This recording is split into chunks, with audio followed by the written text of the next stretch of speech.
Subscribe करें और bell दबाएं ताकि कोई खबर रह न जाए।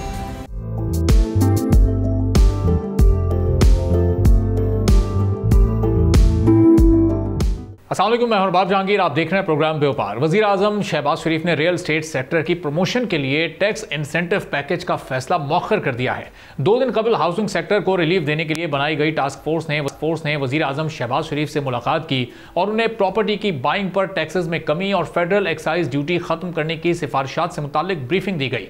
हुकूमत ने पाकिस्तान के रियल एस्टेट सेक्टर की मुल्की तरक्की में अहमियत को देखते हुए रियल एस्टेट सेक्टर को रिलीफ देने का प्लान बनाया था।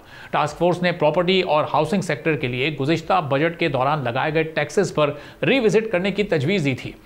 रेजिडेंशियल हाउसेस के लिए 2 के बजाय 3 मंजिलें तामीर करने की इजाज़त देने की सिफारिश की गई थी और घर खरीदने पर टैक्स की मुकम्मल छूट, प्रॉपर्टी की खरीदो फरोख्त पर आयद वफाकी और सूबाई टैक्सेस पर नज़रसानी करने की तजवीज़ भी टास्क फोर्स की जानिब से दी गई थी।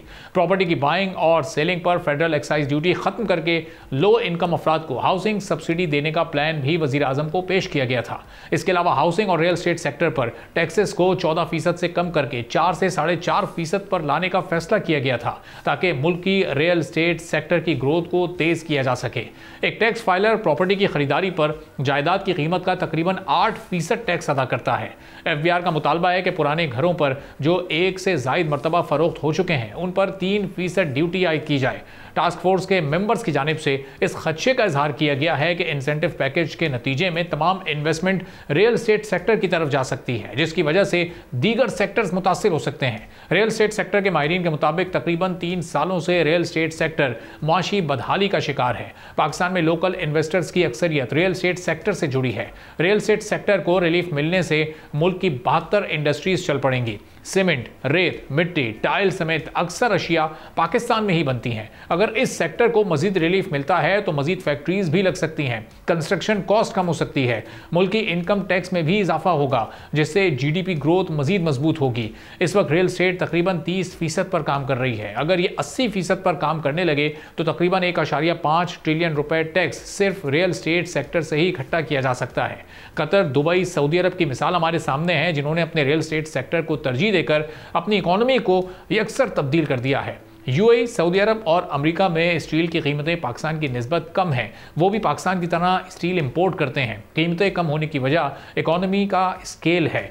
पाकिस्तान में तकरीबन 12 मिलियन घरों की कमी है। अगर पाकिस्तान में रियल एस्टेट सेक्टर बेहतर हो तो आम आदमी को अपनी छत मिल सकेगी। तरक्की याफ्ता ममालिक में रियल एस्टेट सेक्टर जीडीपी का तकरीबन 20% है, जबकि पाकिस्तान में बमुश्किल 3% के करीब है। पाकिस्तान इस वक्त IMF के प्रोग्राम में है। IMF की कड़ी शराइत हुकूमती रिलीफ पैकेज में आड़े आ रही हैं। पहली बार घर खरीदने वालों को 5 करोड़ तक सोर्स ऑफ इनकम जाहिर ना करने की सहूलत की तजवीज़ रखी गई थी।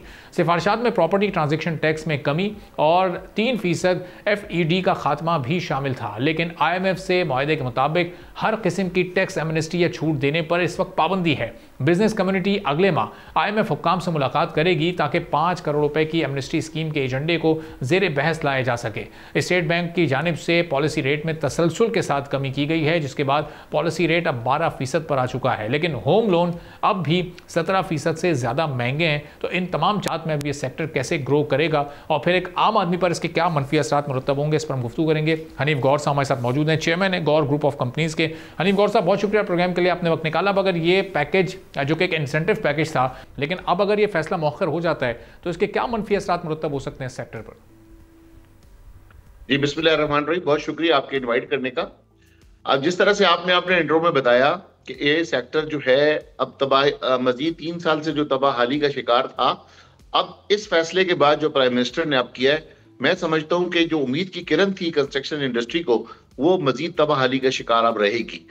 उसकी वजह यही है कि अब आप ये देखें कि अब आर्टिफिशियल चीजें हम अफोर्ड अब नहीं कर सकते। हम कितना कहेंगे कि जनाब स्टॉक मार्केट बहुत ऊपर जा रही है, आम आदमी को इससे कोई फायदा नहीं है। स्टॉक मार्केट ऊपर जा रही है, चंद कंपनियों के रेट्स बढ़ रहे हैं।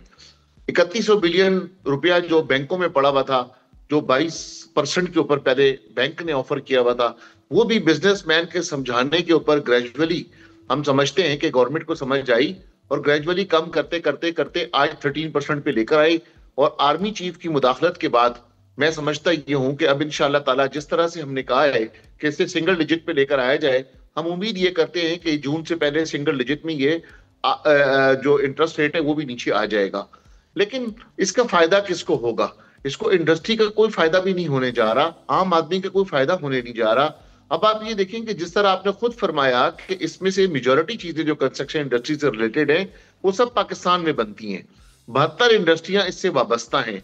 हम आप यकीन करें कि हम जितने कंस्ट्रक्शन इंडस्ट्री के लोग हैं, हमने पिछले 3 साल से कोई नया प्रोजेक्ट नहीं किया, क्योंकि नया प्रोजेक्ट करें कहां से? लोगों के पास एक तो पैसा नहीं है, लोगों के पास इस टाइम कैपेसिटी नहीं है, और लोगों के पास फिर जब ये बुक में पैसे नहीं है एक आम आदमी के पास। हमने गवर्नमेंट को, हमारी टास्क फोर्स ने, चेयरमैन आबाद ने यही समझाई थी बात कि अगर फाइलर बनना आपको मुश्किल, बनाना मुश्किल लग रहा है, 25 करोड़ की आबादी और आप फाइलर की चंद मिलियंस के अंदर फाइलर है, आपको मैक्सिमम लोग फाइलर बन जाएंगे अगर आप इस किस्म की एक एमनेस्टी अगर आप दे देते हैं। और जो लोग 5 करोड़ तक की जब एक दफा कोई चीज ले लेंगे तो ऑटोमेटिक वो लोग सिस्टम के अंदर आ जाएंगे।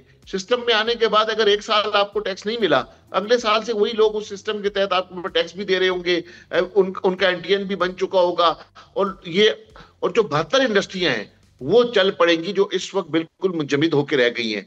आप ये देखें, किसी टाइल की इंडस्ट्री से पूछें, मैक्सिमम टाइल की इंडस्ट्रियां जो है ना, सिर्फ उनकी जो चल रही है, रनिंग कर रही हैं, वो 10% ग्रोथ है उनकी। अब 90% इंडस्ट्री जो तो नहीं चल रही।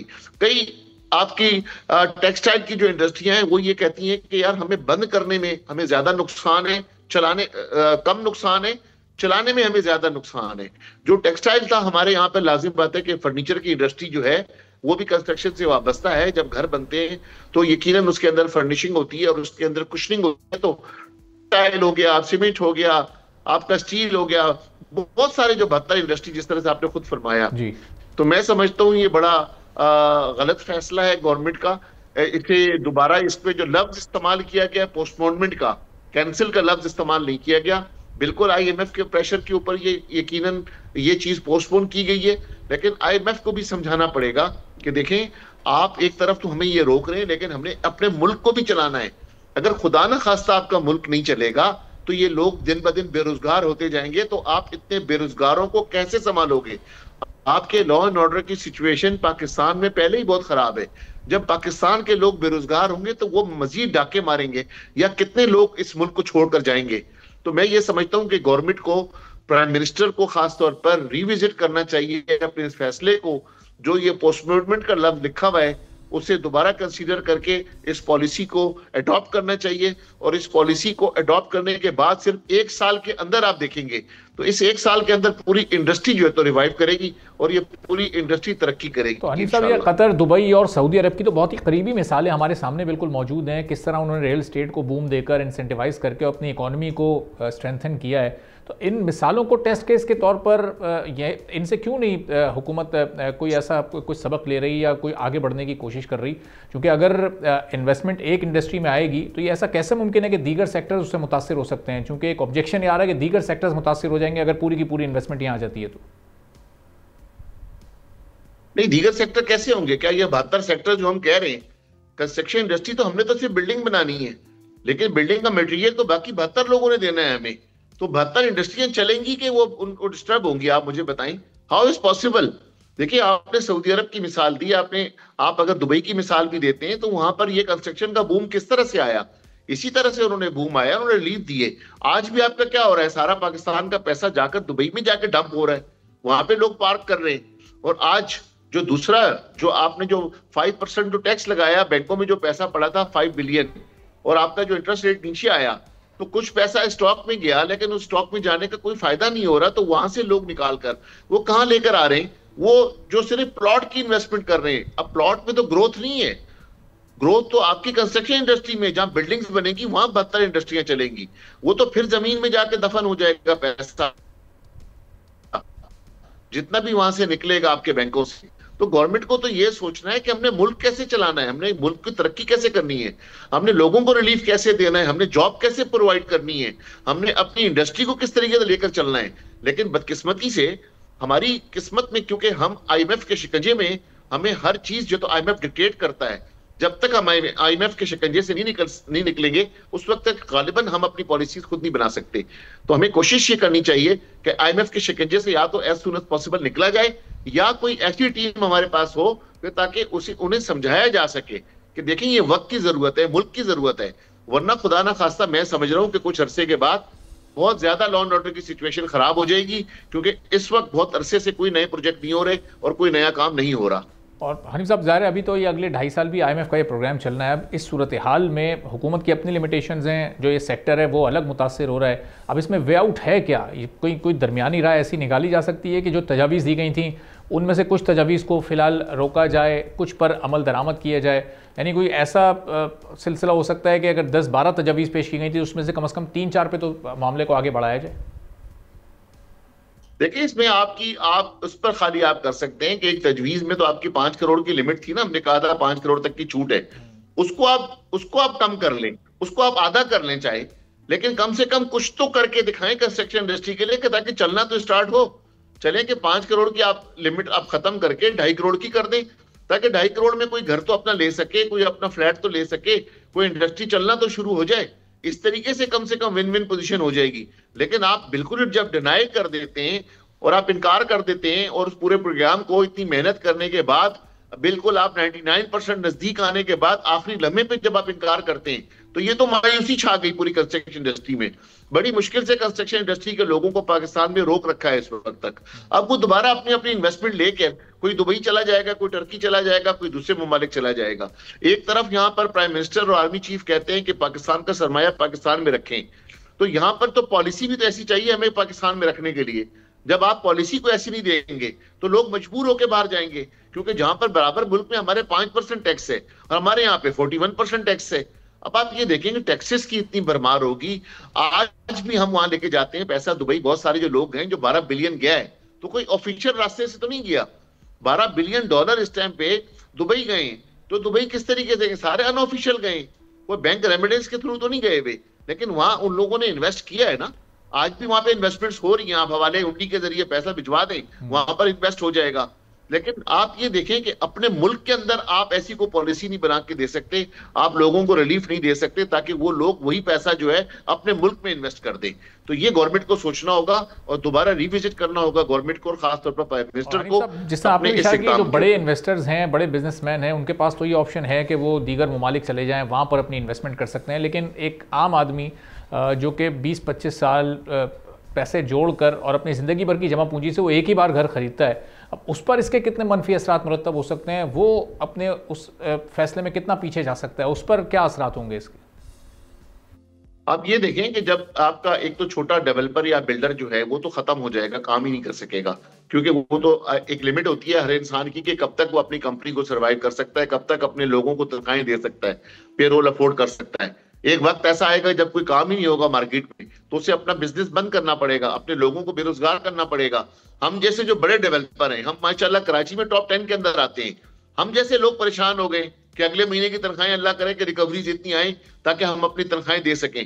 तो यहाँ पे छोटे बिल्डर या डेवलपर का तो हाल फिर क्या होगा कि जिनके जैसे हमारे 10-10 प्रोजेक्ट एट अ टाइम चलते हैं, हम लोग इस वक्त इतने परेशान हैं, तो बाकी जो बेचारे एक प्रोजेक्ट लेके चल रहे हैं, छोटे छोटे काम चल रहे हैं, लेकिन वो कई लोगों को रोजगार तो दिया हुआ है, इकोनॉमी में अपना रोल तो अदा कर रहे हैं कम से कम, लेकिन वो तो बेचारे बिल्कुल ही कोलैप्स हो जाएंगे। वो तो खुद उनका अपना बिजनेस बंद हो जाएगा, खुद जितने भी लोग उनके पास काम कर रहे हैं बंद हो जाएंगे, उनके पास जो आपकी जो स्किल्ड वर्कर्स हैं वो खत्म हो जाएंगे। आपके इल्म के अंदर होगा कि आफ्टर एग्रीकल्चर जो है तो ये सेकंड लार्जेस्ट इंडस्ट्री है आपकी कंस्ट्रक्शन इंडस्ट्री, जो जॉब प्रोवाइड कर दिया स्किल्ड वर्कर्स को। तो सेलर की जो परेशानियां मुश्किलात हैं उस पर आपने रोशनी डाली है, जो बायर की जो खरीदार है उसकी जो इससे मुश्किल बढ़ जाएगी, जरा उस पर भी कमेंट कीजिएगा कि वो कौन सी और किस तरह की, किस नौयत की मुश्किलात होंगी।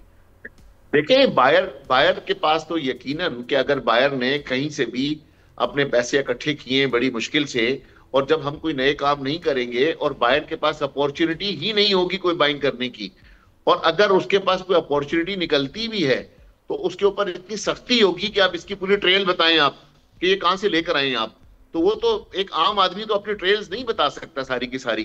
तो इस वजह से मैं समझता हूं कि इस किस्म की जो प्रोग्राम में गवर्नमेंट को जाना चाहिए, और ये रिलीफ आम आदमी के लिए भी होगा और पाकिस्तान के लिए भी होगा। हम कंस्ट्रक्शन इंडस्ट्री के रिवाइवल की बात कर रहे हैं, अगर आप कंस्ट्रक्शन इंडस्ट्री को चलाएंगे तो पाकिस्तान तरक्की करेगा, वरना जिस तरीके से इस वक्त मुंजमद है पाकिस्तान, खुदा ना खास्ता मैं नहीं समझता कि कुछ अरसा मजीद इस तरीके से पाकिस्तान चल सकेगा। ठीक है, बहुत बहुत शुक्रिया हनीफ गौर साहब, chairman Gaur group of companies हमारे साथ मौजूद थे। गुफ्तगू छोटा सा ब्रेक लेते हैं यहाँ पर, ब्रेक के बाद वापस आएंगे, एक और अहम मौजू पर बात करें।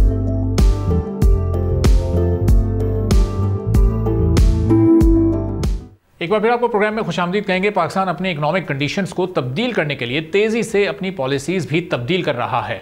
इकोनॉमिक स्टेबिलिटी के लिए इकोनॉमिक ग्रोथ का होना बहुत ज़रूरी है और इसके लिए रीजन में मौजूद कंट्रीज़ के साथ ताल्लुकात का मजबूत होना उससे भी ज़्यादा ज़रूरी है।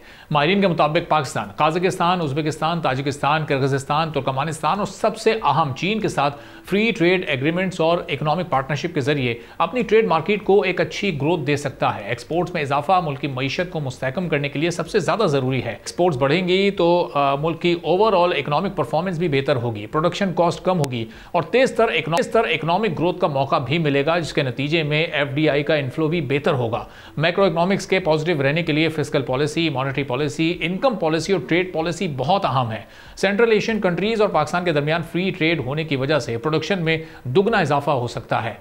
Association of south east Asian Nations के मेंबर्स स्टेटस के दरमियान फ्री ट्रेड होने की वजह से इनका ट्रेड वॉल्यूम $750 बिलियन से ज्यादा हो गया है और एफडीआई $200 बिलियन से तजावुज कर गई है। पाकिस्तान भी रीजन में मौजूद पोटेंशियल पार्टनर्स के साथ मिलकर रीजनल फ्री ट्रेड एग्रीमेंट बना सकता है, जिसके जरिए टैरिफ में कमी या टैरिफ खत्म कर दिया जाए, इन्वेस्टमेंट और सर्विसेज पर रूल्स सॉफ्ट किए जाएं। पाकिस्तान की सेंट्रल एशियन रीजनल कंट्रीज के साथ ट्रेड $400 से $500 बिलियन सालाना के दरमियान है, जो ज्यादातर अफगानिस्तान के रास्ते होती है, जिसमें मजीद इजाफे का पोटेंशियल मौजूद है। लेकिन पाकिस्तान कई सालों से अपनी ट्रेड को बढ़ा नहीं पा रहा है, बल्कि सेंट्रल एशियन कंट्रीज को पाकिस्तान की एक्सपोर्ट्स कम होती जा रही हैं। करंट फिस्कल ईयर में सेंट्रल एशिया के 5 ममालिक में पाकिस्तानी एक्सपोर्ट्स में 17% कमी हुई और $9,84,00,000 पर यह फिगर आ गए, जो कि गुज़िश्ता साल के इसी अरसे में $10,94,79,000 थे।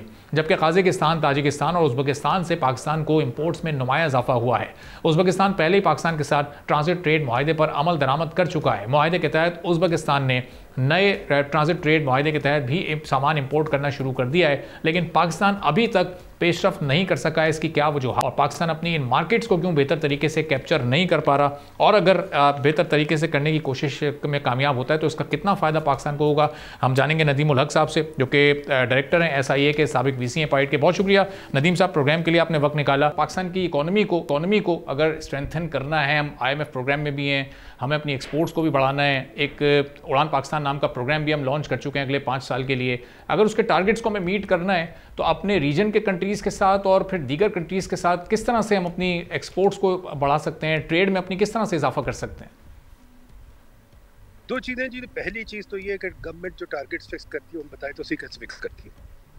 टारगेट वैसे ही तो नहीं तो आसमान से उतर आते कोई तारों की तरफ। टारगेट्स फिक्स करने के कोई तरीके होते हैं। मुझे तो समझ नहीं आती कि टारगेट्स क्या फिक्स हुए। 3 ट्रिलियन की इकॉनमी हम ख्वाबों में भी नहीं बन सकते और उसकी जो ग्रोथ रेट है वो बड़ी अजीब किस्म की होती है। तो बगैर सोचे समझे प्रोग्राम बनाया गया। नंबर 2, ट्रेड सबके साथ करी, चाहे कुछ भी हो, पर ट्रेड करना हुकूमत का काम नहीं है। ट्रेड करना सेठों का काम है। अगर सेठ ट्रेड नहीं कर रहे और सिर्फ प्रोड्यूस करके यहाँ फेंक रहे हैं, उसमें सेठों की गलती है। पर हुकूमत की गलती है। हुकूमत सेठों को सब्सिडी देती है, हुकूमत सेठों को प्रोटेक्ट करती है। अगर हुकूमत फॉर एग्जांपल गाड़ियों के निज़ाम को बनाया हुआ है प्रोटेक्शन पे, फर्टिलाइज़र के निज़ाम को बनाया हुआ है सब्सिडी पे वगैरह वगैरह, एक्सचेंज रेट आप गलत रखते हैं। अगर हुकूमत अपने काम पे ध्यान दे बजाय टारगेट्स फिक्स करने के, विच मीन्स कि इकोनॉमी को डीरेगुलेट करें, विच मीन्स कि अपनी पॉलिसी सोच के समझ के लोगों से बात के रिसर्च करके बनाए। ये नहीं कि कंसल्टेंट ने आके कुछ कान में फूका और आपने कंसल्टेंट की बातें सुन ली। अभी तक तो यही होता है हमारे मुल्क में। कंसल्टेंट बोलता है, हमारे हुक्मरान सुनते हैं और उनके पीछे पीछे भागते हैं, वो फॉरेन ट्रिप्स लगाते हैं, हम पॉलिसी बना देते हैं। तो उस तरह वो पॉलिसी कभी नहीं चलती, कोई दुनिया में नहीं चलती। सेठों को प्रोटेक्ट करना छोड़ दें, मार्केट बनाने दें, इन लोगों को थोड़ों को आउट ऑफ बिजनेस जाने दे, थोड़ों को ऊपर जाने दे, और जो कोई सक्सीड कर जाता है उसके पीछे पकड़ का निज़ाम ख़त्म कर दे। ये काम छोड़ दें कि अगर कोई बिलियनर बन जाता है तो उसके पीछे भागने की ज़रूरत कोई नहीं हो, दिखाओ पैसे कहाँ से है, क्या हो रहा है। ये अगर हम हुकूमत अपने काम पे आ जाएगी बजाय टारगेट फिक्स करने के और बजाय सेठों को सब्सिडाइज करने के, तो फिर शायद हम कुछ बन जाए। वरना फिर ये कहानी है, ये बड़ा अच्छा लगता है, मिनिस्टर तकरीर करते हैं, इसमें कोई जान नहीं। लेकिन नदीम साहब, हम देखते हैं कि SECP में बड़ी बड़ी कंपनीज अपने आप को रजिस्टर कर रही हैं, उसमें IT की सैकड़ों कंपनीज नई आ चुकी हैं। हम राइट साइजिंग होते हुए भी और उस तरफ भी एक नज़र डालते हैं तो राइट साइजिंग के तौर पर हुकूमत ने कुछ इदारों को आपस में जम किया, कुछ मिनिस्ट्रीज़ को ख़त्म करने की बात की है। तो अपने तौर पर कहीं ना कहीं छोटे मोटे स्टेप्स रिफॉर्म्स के तो उठाए जा रहे हैं। अभी हमने देखा कि किस तरह से ज़राअत के शोबे को कोशिश की गई टैक्स नेट में लाने की और बिल्स पास किए गए। तो कोशिश तो कहीं ना कहीं बिट्स एंड पीसेस में हुकूमत कर रही है। नहीं, बिट्स एंड पीसेस का वक्त नहीं है ना भाई, वो डॉक्टर फिल्मों में नहीं कहता अब दवा की जरूरत नहीं, दुआ की जरूरत है। हम बहुत आगे निकल गए हैं एक मेस में। अब ये छोटी छोटी चीजें करने से कोई फायदा नहीं। कमीशन बना दी राइट साइड, वो छोड़ें जी, कमीशन नहीं चाहिए हमें। वो चाहिए जो एलन मस्क कर रहा है, हमें वो चाहिए जो मिले ही कर रहा है। फारिग करें ना, PIA के सारे मुलाजमीन को फारिग करें, सारे स्टील मिल के मुलाजमीन को फारिग करें, मिनिस्ट्रियों में सारे चपरासी बैठे फारिग करें, दफ्तरों में जो बैठे हुए हैं माशाल्लाह इतनी एजेंसीज खत्म करें ना। मजा तो तब है ना, ये कहना बिट्स एंड पीस में छोटी छोटी चीजें करें, छोड़े जी। ये कैंसर हुआ है मुल्क को और आप कह नजला है यार, चलो कान में कोई चीज फूक लो। आई एम सॉरी, ऐसे नहीं बात चलती। लेट्स बी क्लियर, हमारा प्रॉब्लम क्या है? इन्वेस्टमेंट हो नहीं रही, एम्प्लॉयमेंट गिर रही है, लोग इंडस्ट्री उठा के लेके जा रहे हैं। हम भी छोटी छोटी बातें करें, बिट्स एंड पीसेस करें नहीं। बिट्स एंड पीसेस नहीं चाहिए हमें। वी वांट सीरियस चेंज, और सीरियस चेंज अगर नहीं आ सकता तो हुकूमत फेल कर गई। लेकिन नजीर साहब, इन्हीं हालात में हम इन्वेस्टमेंट में दिलचस्पी तो बहुत सारे ममालिक की देख रहे हैं। आप देखें रेकोडिक के मामले में सऊदी अरब की भी दिलचस्पी है, एक अमेरिका का डेलीगेशन आया, उसने भी अपनी दिलचस्पी शो की। रियल एस्टेट सेक्टर में भी वो इन्वेस्ट करना चाहते हैं। जी, Reko Diq is not an investment please. Reko Diq is selling your shares, please याद रखें। सेलिंग आवर शेयर्स, घर बेचना इन्वेस्टमेंट होती। हम घर बेच रहे हैं तो वो और बात है, बाकी ये चीजें कौन यहाँ आ रहा है? यस ऑफ कोर्स 250 मिलियन का मुल्क है, लोग इंटरेस्टेड होंगे, पर वो 2 मिनट में भाग जाते हैं, विंडो ड्रेसिंग करके भाग जाते हैं। उनको पता है यार यहाँ हम आए तो हमारी ब्यूरोक्रेट जान खा जाएंगे, मिनिस्टर जान खा जाएंगे, हर कोई भत्ते मांगेगा, हर जगह तमाशे होंगे। वो क्यों आए यहाँ? फिर जरा सी ग्रोथ होगी, फिर पीछे पड़ जाएंगे, फिर टैक्स मांगेंगे, फिर तंग करेंगे। नहीं, ये ऐसे नहीं निज़ाम चलता होता। You have to be a little more clear. तो इसका मतलब ये $450 बिलियन की इस वक्त जो इकोनॉमी है, जो GDP का साइज है, उसको अगर 1 ट्रिलियन पर ले जाना है तो वो इन हालात में आपको अगले 5 सालों में मुमकिन नजर नहीं आ रहा है, जो इस वक्त हुकूमत ने अपने नंबर सेट किए हैं? 5 सालों में भी नजर नहीं आ रहा, अगले 20 सालों में नजर नहीं आ रहा। अच्छा, अगर ऐसे ही हम चलते रहे, अगर डीप रिफॉर्म ना किया तो फिर भूल जाएं यहीं बैठे रहेंगे। और उस डीप रिफॉर्म की इब्तिदा कहाँ से की जाए? क्योंकि ज़ाहिर है हर हुकूमत ये इन रिफॉर्म्स को शायद अपने लिए बड़ा रिस्क समझती है, शायद वो रिफॉर्म प्रोसेस में इसलिए नहीं जाना चाहती कि कहीं हुकूमत ही ना ख़त्म हो जाए, क्योंकि हमारे मुल्क में ये सिलसिला नहीं है कि अपने हुकूमतें अपना टेन्योर पूरा करें। ये डीप रिफॉर्म की इब्तिदा कहाँ से हो सकती है और फिर ये अपने उरूज पर कैसे पहुँचेगा? पहली चीज़, आपकी बात गलत है, टेन्योर नहीं पूरा किया। सब पार्लियामेंट्स ने टेन्योर पूरा किया, सब पार्लियामेंट से 5 साल पूरे किए, आखिरी मिनट तक बैठे हैं, कोई नहीं पहले गया। ठीक है, तो ये भी झूठ है कि जी टेन्योर नहीं पूरा किया। टेन्योर पूरा किया। हाँ, काम नहीं करना आता और बात है, काम करना सीखें तो बात बनेगी। काम करना नहीं आता है ना तो क्या करें, है ना? अगर जाहिल बैठे हो ऊपर तो हम जाहिलों का क्या करें? देखें जी, ये कहना कि हम नहीं कर सकते, दुनिया जान कर रही है, सिर्फ आप ही वाहिद दुनिया मुल्क रह गए जो नहीं कर सकते। तो यार अगर इतने अल्लाह मियाँ के लाडले हैं तो फिर अल्लाह मियाँ से इल्तिजा करें, शायद आपका हेल्प कर दे। ये लाडला बनना छोड़ दें, हम मेहनत करें। और पॉलिटिकल कैपिटल होता है चेंज लाने के लिए। पॉलिटिकल कैपिटल इसलिए नहीं होता कि मुझे सरकारी गाड़ी दे दो, घर दे दो, फॉरेन ट्रिप दे दो, सैर कराओ। और भाई चेंज भी तो कोई लेके आओ। देखें अर्जेंटीना क्या कर रहा है, देखें वहाँ क्या कर रहे हैं अमेरिका में। चेंज लेके आओ यार, ये नहीं हमें चाहिए। आप लोग भी इस मीडिया इनके साथ देते हैं, ओए हुकूमत गिर जाएगी तो गिर जाएगी, तो क्या हो गया? चर्चिल ने नहीं हुकूमत गिराई थी कि चेंज लाने के लिए? दुनिया जहान में ये हुआ है यार। हम अनोखे हैं कि हमारे जनाब लाडले जो है खानदानी सियासत हम नहीं चेंज कर सकते, हम ये नहीं कर सकते, वो नहीं। यार छोड़े ना, आगे चले दुनिया में। ठीक है, बहुत बहुत शुक्रिया नदीम उल हक साहब, डायरेक्टर SIE हमारे साथ मौजूद है। गुफ्तगू नाज़रीन, आपने छोटा सा ब्रेक लेते हैं, ब्रेक के बाद वापस आएंगे, एक और आम मौजू पर बात करेंगे।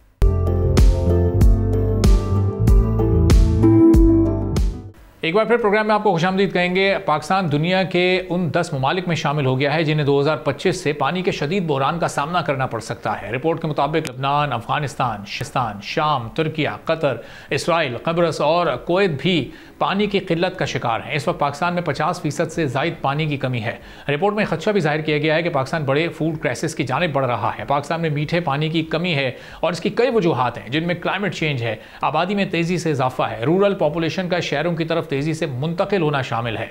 आलमी इदारे की रिपोर्ट के मुताबिक इन 10 मुल्कों में पाकिस्तान तीसरे नंबर पर है जो सबसे ज़्यादा पानी की किल्लत से मुतासिर हो रहा है। वर्ल्ड बैंक के मुताबिक 1950 में पाकिस्तान में फी कस पानी की दस्तियाबी 5260 मुकब मीटर थी, जो 2019 तक कम होकर सिर्फ 1032 मुकब मीटर रह गई है। मुल्क की मजमूई पानी जखीरा करने की सलाहियत सिर्फ 30 दिन है, जबकि ग्लोबल पोटेंशियल 220 दिन के करीब है। पाकिस्तान में पानी का 10% इस्तेमाल घरेलू ज़रूरियात के लिए होता है, 20% इंडस्ट्रीज़ के लिए और बाकी 70% पानी ज़रई शोबे में इस्तेमाल होता है। पानी की किल्लत की वजह से एग्री प्रोडक्शन में कमी आ रही है और खुराक की कीमतें बढ़ रही हैं। और वर्ल्ड बैंक की एक रिपोर्ट के मुताबिक पाकिस्तान में पानी के नॉन एग्रीकल्चर यूज़ में नुमाया इजाफा हो सकता है। पाकिस्तान में सालाना 4.9% की बुलंद ग्रोथ रेट 2047 तक दर्जा हरारत में 3 डिग्री सेंटीग्रेड इजाफे के साथ पानी की तलब में 60% इजाफे का इम्कान है। दर्जा हरारत का बढ़ना पानी के 15% इजाफी इस्तेमाल की वजह बनेगा। अब जो इस वक्त हमारे मुल्क में सूरत हाल हुई है, खुश्क साली भी है और जो बारिशों का इंतज़ार किया जा रहा है और इससे किस नुकसान का खदशा है। पिछले साल गंदम की जब फिक्स प्राइस उन्हें नहीं मिली तो पहले ही बहुत मुश्किलात हुई थी। फिर इसके अलावा जो कपास, गन्ने और चावल की फसल है वो किस हद तक इस सूरत हाल से मुतासिर हो सकती हैं, इस पर हम गुफ्तगू करेंगे। मियां उमर मसूद साहब, सदर पाकिस्तान किसान इत्तेहाद के हमारे साथ मौजूद हैं। उमर साहब, बहुत शुक्रिया प्रोग्राम के लिए, आपने वक्त निकाला। अब जो क्लाइमेट चेंज के असरात इस वक्त हम देख रहे हैं वो सबसे ज़्यादा ज़राअत के शोबे को मुतासर कर रहे हैं। 1-2 साल पहले हमने गंदम वाला एक एपिसोड देखा, उसके बाद भी हालात कुछ अभी तक मज़ीद बेहतर नहीं हुए। जो इस साल अभी बारिशें अगर नहीं होती वक्त पर और मुनासिब तो किस तरफ जा सकती है सूरत हाल, क्या हालात देख रहे हैं इस वक्त आप? जी बिस्मिल्लाहिर्रहमानिर्रहीम। सर बहुत शुक्रिया। पहले तो ये देखें कि क्लाइमेट अभी जो हम अगर इसकी वीट की बात करें तो वीट पे तो बहुत से असरात आ चुके हैं, क्योंकि इसका टाइम ग्रोथ का, अभी जब गर्मी शुरू हो जाएगी तो वीट जो है वो पकना शुरू हो जाएगी, फिर उसकी ग्रोथ खत्म हो जाती है और उस पे तो असरात बिल्कुल आ चुके हैं। और वीट जो है वो हमारी गंदम की फसल रुक चुकी है, उसका काट नहीं बढ़ रहा और बारानी इलाकों में तो वो बिल्कुल खत्म हो गई है। वहां पे बारिशें नहीं हुई क्योंकि वहां पे बारिशों से ही फसल पकती है, तैयार होती है, लेकिन वहां पे इस साल बारिशें ना होने की वजह से ये भी बड़ा नुकसान हुआ है। इसी तरह बाकी फसलों पे भी इम्पैक्ट पड़ रहा है कि क्लाइमेट चेंज की वजह से बहुत सारी फसलों की ग्रोथ रुक गई है और उसकी वजह से पानी का भी इशू है।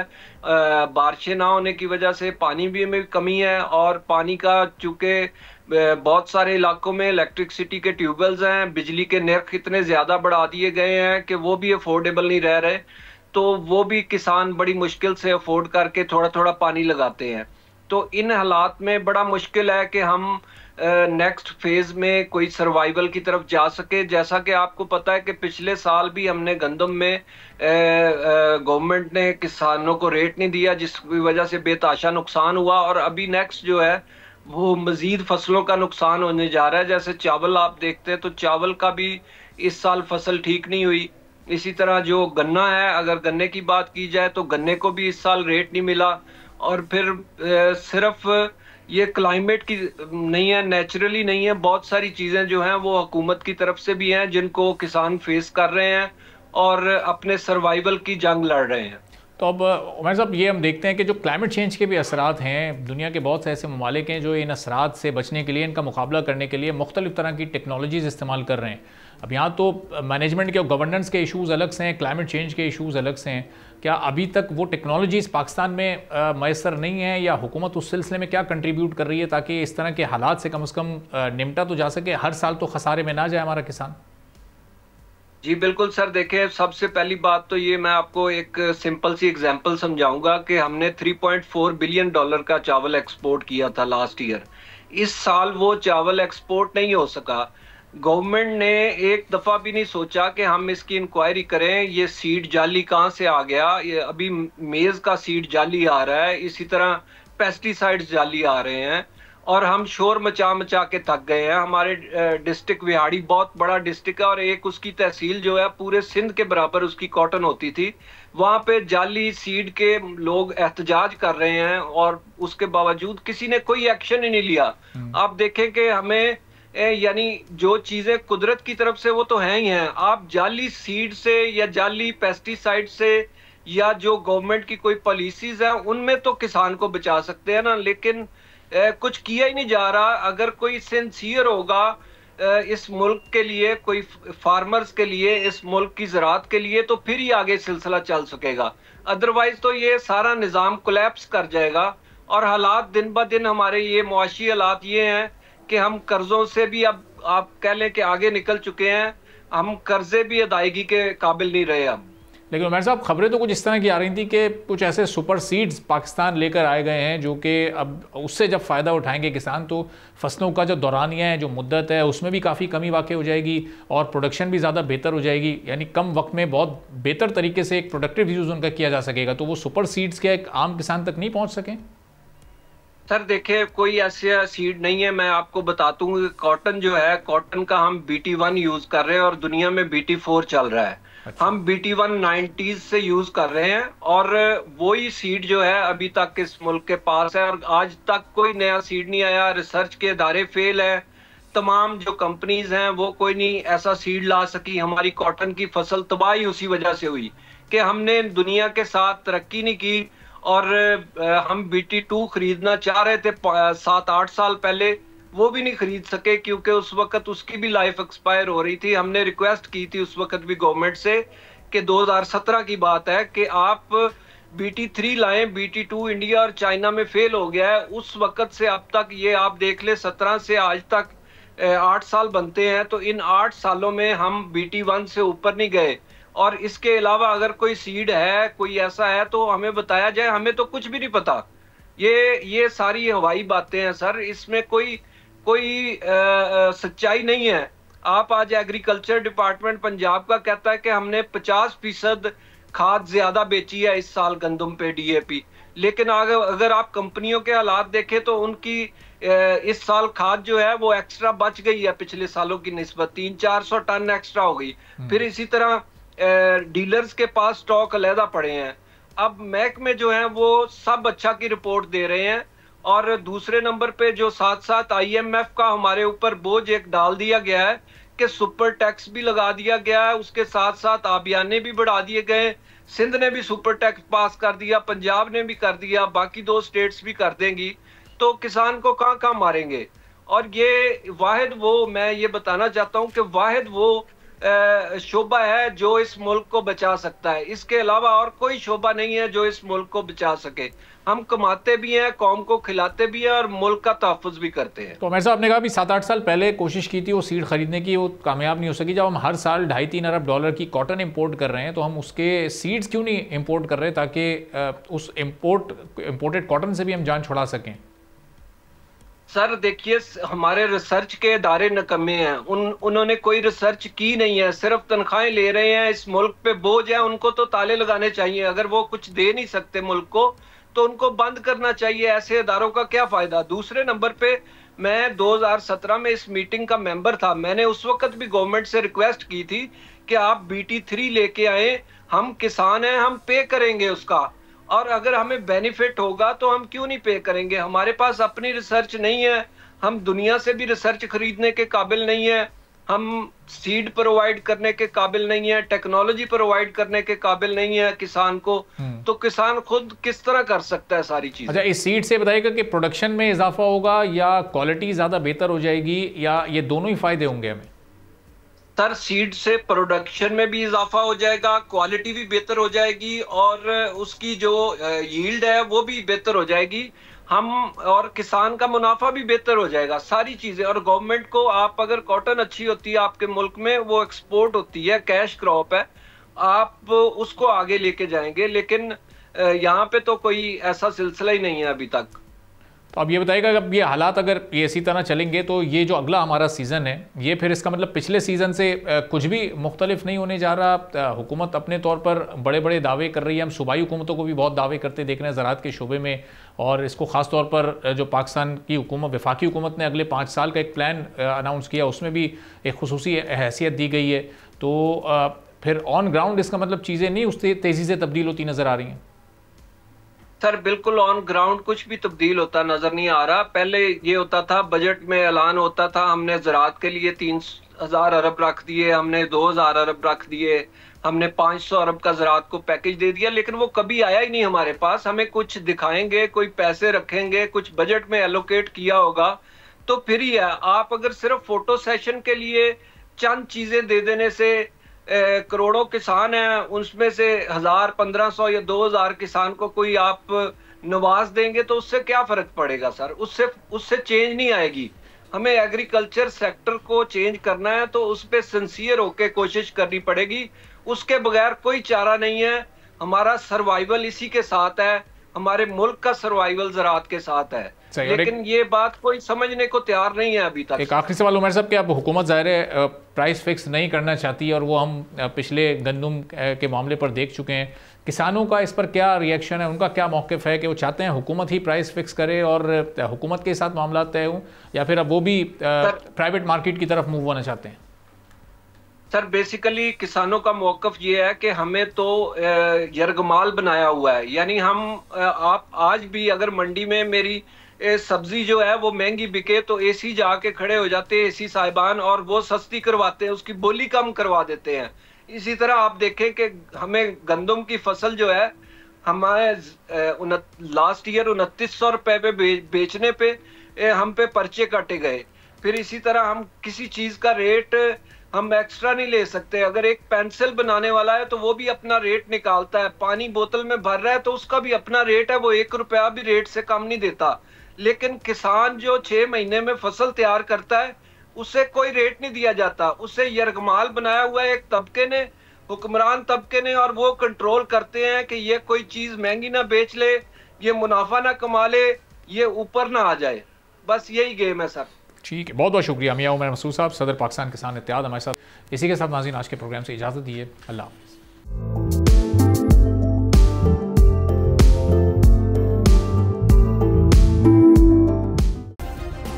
सब्सक्राइब करें और बेल दबाएं ताकि कोई खबर रह न जाए।